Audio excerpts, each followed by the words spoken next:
Kapod wamenyoni mago mag siasa nyakoro Juang jatenda kwith manoke od bura mamalo Opiyo Wandayi osepinyo wacho kuom keto jopiny koting machulo osuru magikone to itiyogo e chuga apise ma ok opuodhi gi chike mapachoka.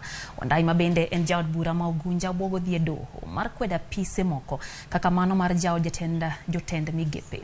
Okoni mago gin apise ma itiyogo e nyodho osuru mag jopiny to chutho gin ataro mar chike mapachoka. Nolose kar dak Mamadungu e kar chung od bura ma Ugunja kama bende kone pinyo wacho mar Kenya Kwanza okosechopo singo mane gimiyo jo Kenya ndalo 100 mar bede apis. You saw them getting the position of prime cabinet secretary.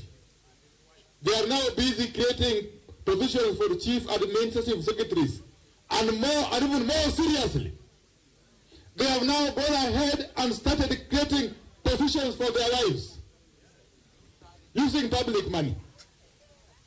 Positions which are not recognized by the Constitution or any other law. It is shameful that somebody can wake up and imagine that is creating a position of so-called what? It's called at the office of the spouse of prime cabinet secretary. Useless. It is a total waste of public money. And if they go ahead, if they don't stop that practice, which is illegal and unconstitutional, I will be raising the issue in Parliament. Kapod wak go mana tacha